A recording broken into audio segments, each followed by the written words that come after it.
The following is a Tony Lasano podcast, an Opie show on the Radio Misfits Podcast Network.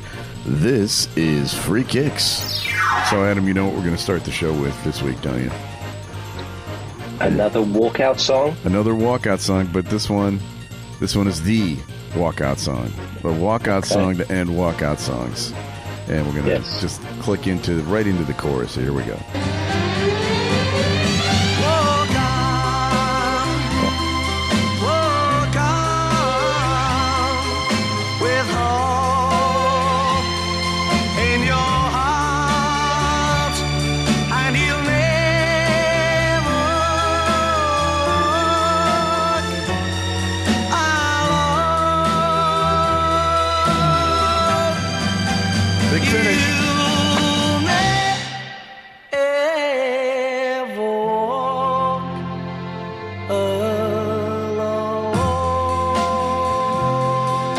Jerry and the Pacemakers. You'll Never Walk Alone. Liverpool's very own Jerry Marston and the Pacemakers. And a song that when you hear the crowd sing it, gives you chills, but not the kind of song you ever play in any other setting because it's really not that great of a song. Let's be honest.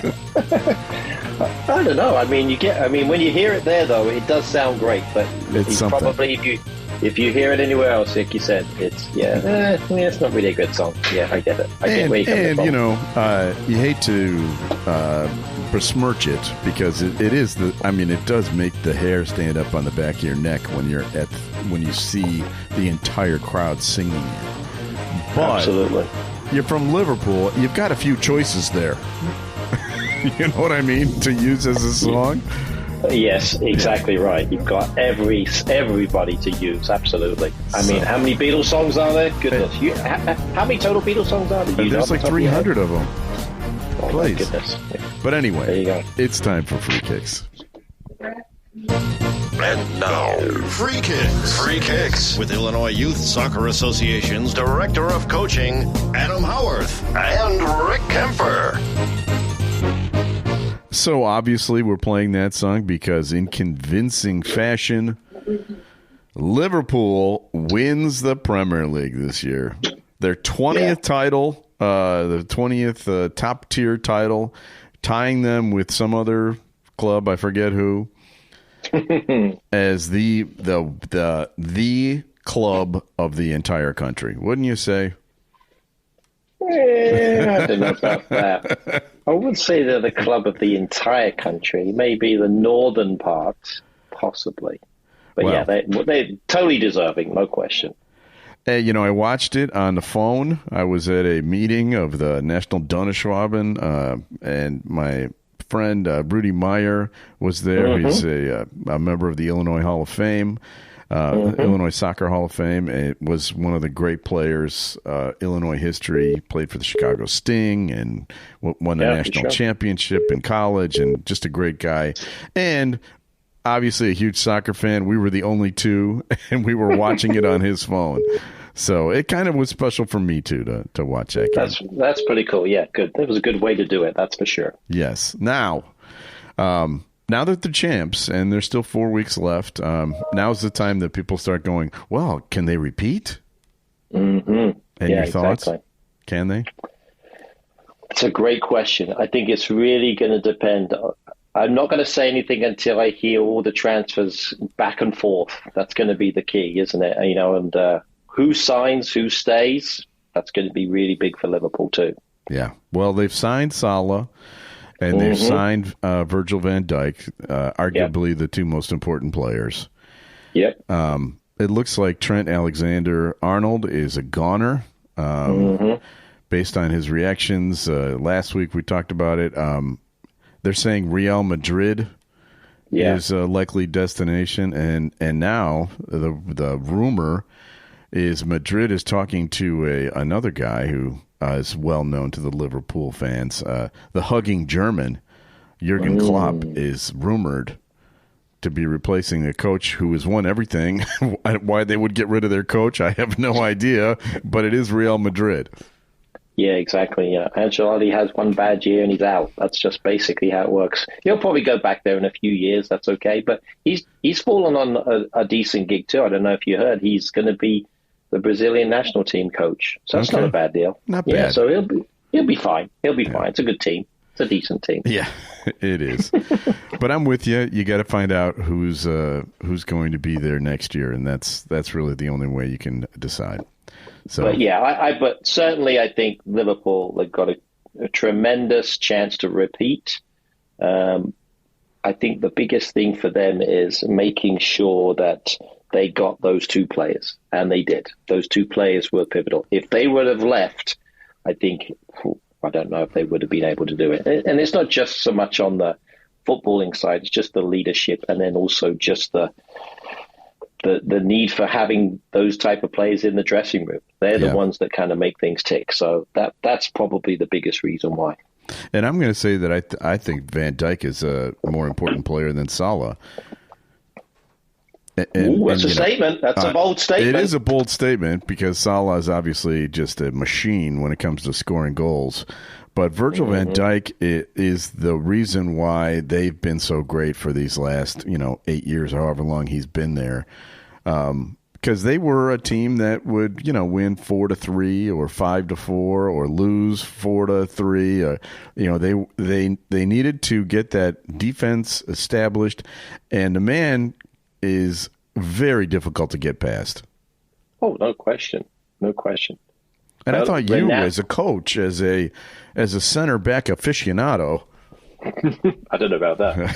Well, I mean, every time I talk to you about what team is great and what team is not, you always start with the discussion of the center backs. Yeah, that's true. Well, and I think if you was to look at it, and I'll throw this statistic now, you threw the center back thing out here, because I like you said, I am a center back aficionado, and I like that term. Thank you very much for putting that on me. You put it on your business card. Exactly. So I'm looking at a stat here. So the top 3 center backs of all time in the Premier League. Okay. Mm-hmm. Number 3, Virgil van Dijk. Yeah. He has, and this is the percentage that they had was, I like this percentage, clean sheet percentage, right? So how many clean sheets they kept. I mean, so defensively big, 37%. Here's a question. Huge. That's pretty good. Who do you think the other 2 might be? I know we're going off script, but that's all right. That's what we do. Yeah. Well, they got to be with teams that were great. Yeah, exactly. So, maybe one of those Chelsea guys. Yeah, you mentioned it. That was a great team. Yeah. Yes, absolutely. There was one of those guys, but he's not second because Rio Ferdinand of Manchester United. Okay, that makes sense, right? And he's right at 37.5. Van Dijk is 37.4 percentage, but actually John Terry by a long shot, clean sheet percentage, 43.5%. Yeah. John Terry is the greatest center back ever. So there you go, Virgil van Dijk. And he played until he was 74 years old. So he had he had a good run. Yes. All right. So those are good. That's good. Now, we were just talking before we started recording because we were watching the Champions League. Holy mackerel. I don't care about any of these 4 teams.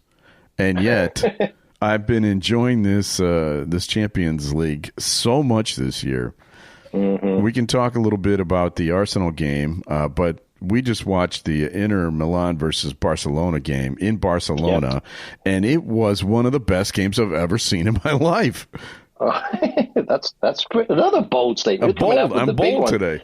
Yeah, you are, exactly. But I can tell you this, as a centre-back aficionado, I would also call myself a set-piece aficionado. Yeah. And the beauty of the corner kick was at full flow today. How about it? That goal that Dumfries scored with the sidewinder overhead type kick, unbelievable. Amazing. And then smashed the ball, and then I think it was Rafinha, was it, who smashed it? I don't think he ended up getting the goal. I think it was classified as an own goal because it hit Sommer as it hit the crossbar and went in. But what a fantastic strike that was from a corner kick as well. Amazing. Really amazing. But then again, you watch this player, Yamal. He is a man, isn't he? He's a unbelievable. And he's 12. Exactly. He would be playing under 12 right now. I mean, yeah. No, he's 17, I think 17, and he was putting on a Corver clinic out there. He did, there was a Maradona, and then he would do the Cruyff, and then he did the, the Ronaldo. Yes. It was amazing. The guy is so talented. Yeah, he is really good. I mean, and what was it? No matter how good he is on the field and what he's doing, he's played 100 times. This was his 100th game. And he's just 17 years old. It's amazing. Absolutely amazing. Yeah, it is. He's an amazing player. He's someone to watch. I think he's going to be like Messi is now. I think he has that ability. He has that ability. There's no question. And you got to give your props to Milan. Did you see the back heel goal? Oh yeah, for sure. Yeah, it's just like I said. There's so many things to talk about with this game. I mean, there was so much that took place. Really amazing. And so it ends in a 3-3 draw. Milan actually took the lead, a 2-0, and then Barcelona came back, and then Milan took the lead 3-2. And then, 8 seconds later, Barcelona came with that corner kick and tied it up 3-3. And then at the end of the game, Barcelona was just pounding the goal. And Milan has a goal called back for offsides, which he was offside by like a toenail. Yeah, I thought that was a goal. Yeah, I thought so too. Yeah, I thought it was. But hey, but what a game! With perfect ending, set up for the home leg at the San Siro. It's going to be great. It is. The other game was not as high scoring, but was also quite exciting, even though it was just a 1-0 victory. PSG did beat Arsenal in London. Now, Arsenal's going to have to go beat PSG in Paris in order to make it to the finals. But, it's not an insurmountable task. It's only 1-0, right? Yeah. I think they can consider themselves very lucky. It's only 1-0. Agreed. Because they were completely outplayed. Very disappointing. Yeah. And I know I want an English team to do well, even if it is Arsenal. But my goodness, they were poor. They were really, really poor. I was expecting so much more. And PSG just toyed with them. I mean, they put on a clinic. They could have had 3 or 4. They were hitting posts and goodness knows whatever else. Yeah, it could have been a lot worse. So Arsenal needs to take a good look at themselves in the mirror. They do. And buck their ideas up. That's for sure. Yes. So they need to get going. So I'm hoping that it's going to be a much better performance in the second leg. So because that was not the best. And we don't have to wait long. It's going to be next week. So that's right. We'll be talking about that next week, and we'll know who our Champions League finalists are. We do know who our FA Cup finalists are. Down to 2 teams. Crystal Palace with the big upset. Yeah, that was a big one. I was definitely a shocker. Didn't expect that coming.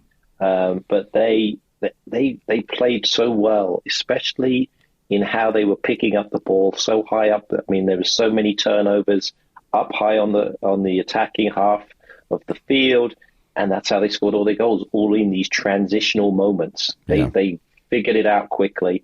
Eze's was a great goal, and then Sarr with 2 to finish him off. Plus, they missed a penalty too. So, I mean, they were well worth the victory. That's for sure. They've got some speed on that team. They do. They've got some players. There's no question. Yeah, is Eze going to be a more important part of the English team, you think? Or is it he's just doomed because he plays the same position as so many other great players? Yeah. I mean, he's not a bad player to come off the bench, there's no question. And he did that a few times in the Euros. Right. I think there's a chance. And I mean, he's certainly playing better than Cole Palmer is right now, and maybe a couple other players. So I would say on pure form, he's probably the player to put in. But, the World Cup is still, 12 months away. It is. 14 months away, whatever it is. So, yeah. So I think the whole world is rooting for Crystal Palace, but they do have to face Manchester City, as we kind of anticipated. And Manchester City has really nothing else to play for than this. And, well, the final is May 17th. I guess we'll be talking about it again in a few weeks, but just an early prediction.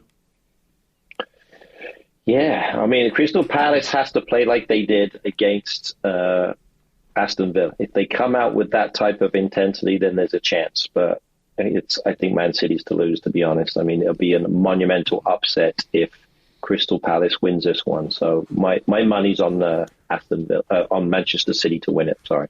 Yeah, mine too. All right, we like doing stats.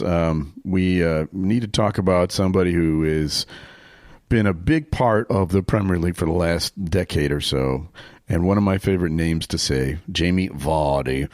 Oh, yeah. He is leaving Leicester City now.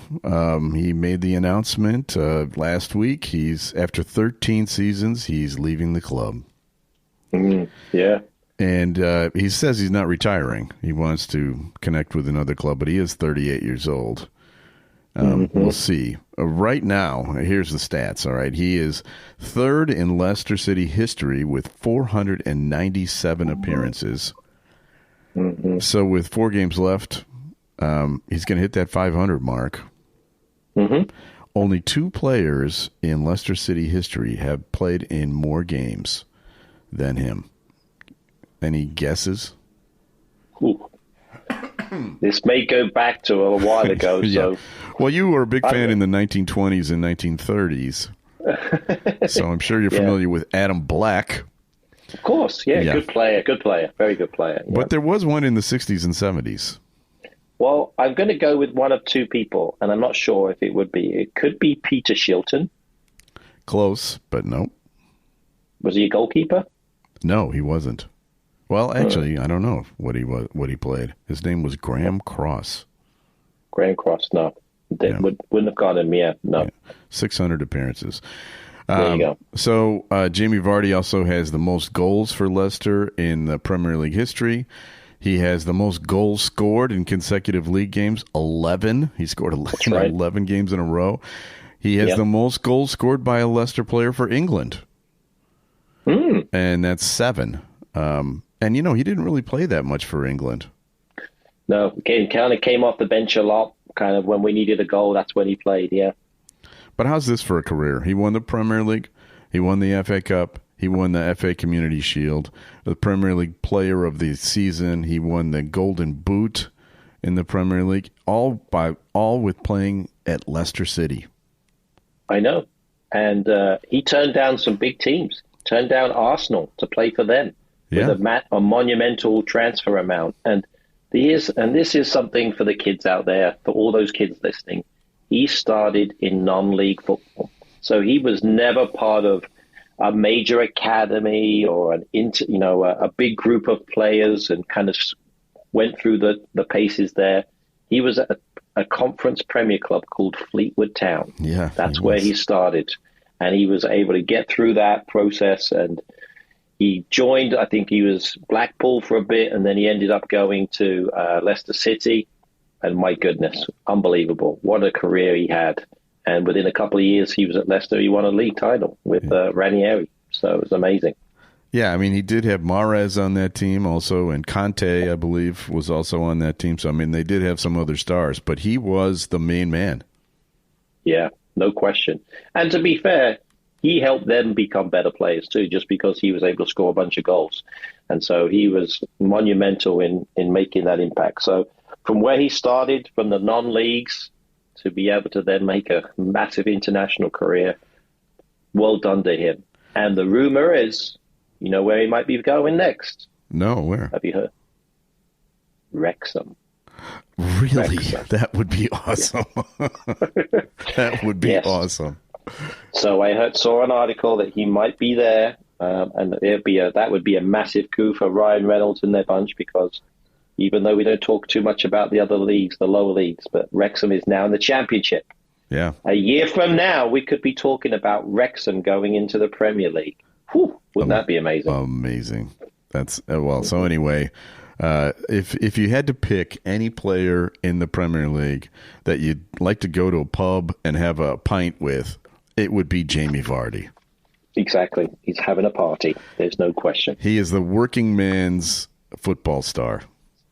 Mm-hmm. So we just wanted to pay some tribute to him, and we have done so.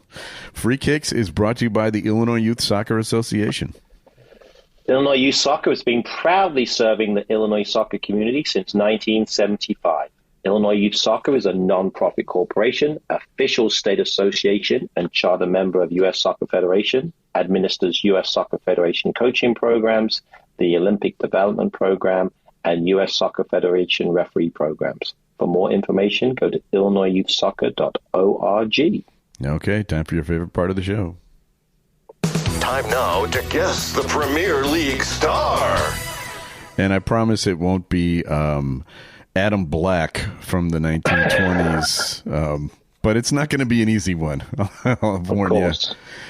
This Premier League star is 26 years old, and yet he's been around. All right, he's currently playing for his fourth Premier League club, and I'll tell you what the other three were.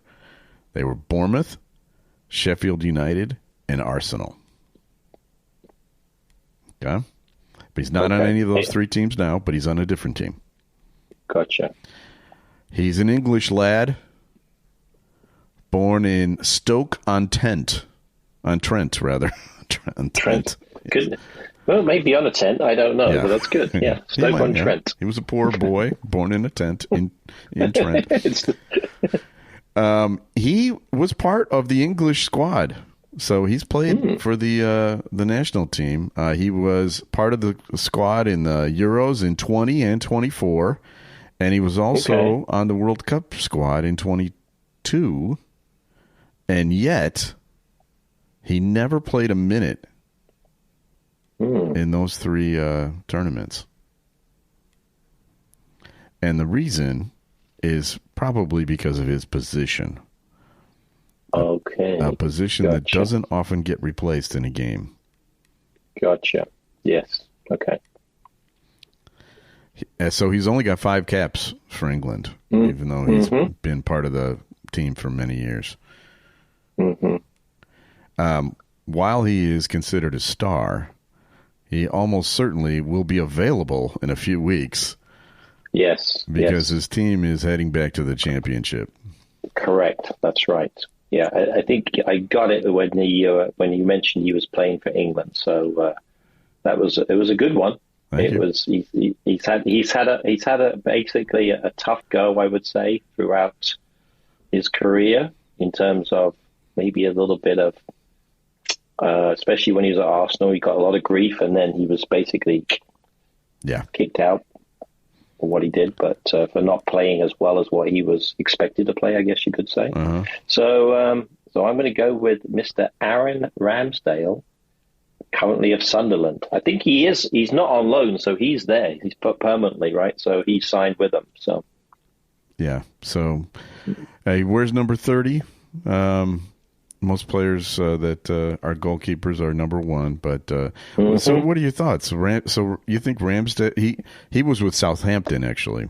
Yeah, it's with Southampton. That's right, and he was with Arsenal before, and then he went down there. Yeah, I just don't know. I mean, it's a tough one.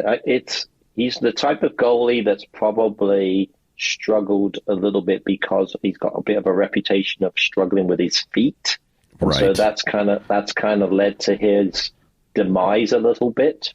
He's no question he's a good shot stopper, but I think there's a lot of maybe a lot of people or a lot of teams are swaying away from him just because he's not that great with his feet. So I'll be interested to see if he gets picked up. He may end up staying at Southampton, unfortunately for him. Yeah. So it might be tough. I was just wondering, as a Chelsea fan, who hasn't had a good goalkeeper now in since when? How many years has it been since you guys have had a good goalkeeper? Well, we had them, but they were not there. I mean, we had Courtois for a bit. He was quite good. He was obviously very good. And Peter Cech was probably the legendary goalkeeper. Yes, but it's been a while for both of them. It's been a while for those. So, yeah, we've kind of gone through a few. But I don't think Ramsdale would be an upgrade on what we have now. Yeah, I think my opinion.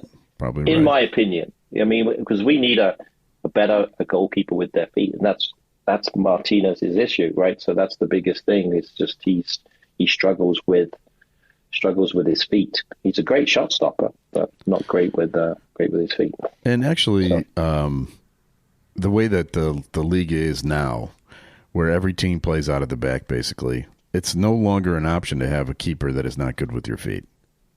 No, exactly. And I'll give you a good example of Chelsea in terms of I can look at it from my own perspective. I had a goalkeeper when I was coaching a team down in Florida a couple of weeks ago.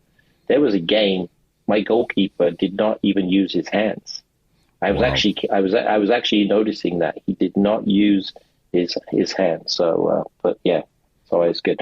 By the way, I think I said Martinez. It was Sanchez who I was talking about. So I don't know why I said Martinez. Maybe I'm on the Aston Villa thing. But yeah, I think if you don't have good feet, you're not going to get very far, especially in the Premier League, because that's where everything's going. You've got to be good with your feet as a goalkeeper. That's true. It's just a fact of life now for goalkeepers. All right, time for this feature.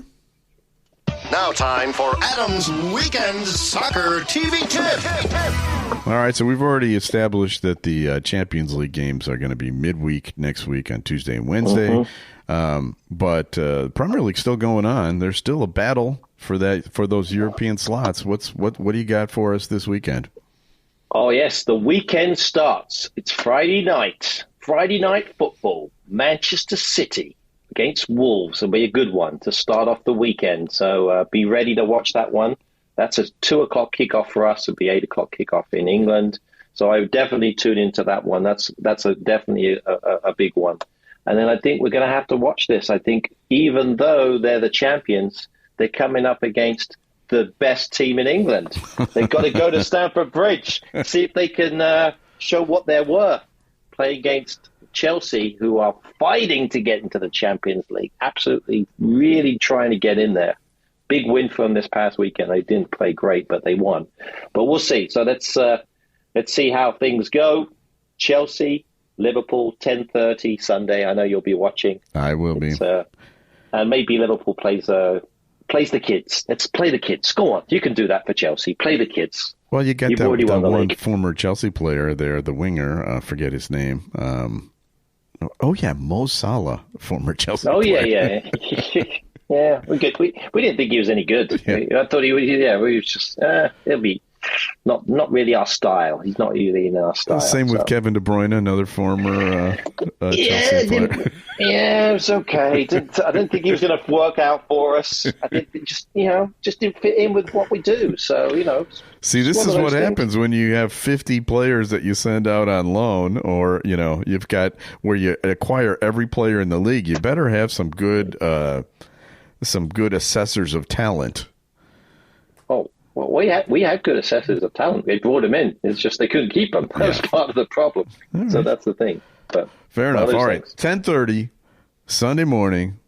Liverpool traveling to Stamford Bridge, which is going to be great. All right, Free Kicks is brought to you by Green White Soccer Club. 70th anniversary coming up this year for Green White Soccer Club, and you can still play for this club. It's got teams at virtually every age group. Go to greenwhitesoccer.org, and I believe that there's with the new tryout system, Adam, you can basically try out every day, anytime, forever. So if you missed our tryouts, which were last week, it's never too late to join Green White Soccer. All right, we have people to thank. We need to thank our executive producer, Tony Lasano, and also our distributor, Ed Silla, with the Radio Misfits Podcast Network. I'm sure the two of them are getting together and having discussions of what they can do for us for our 250th episode coming up. Yeah, I hope so.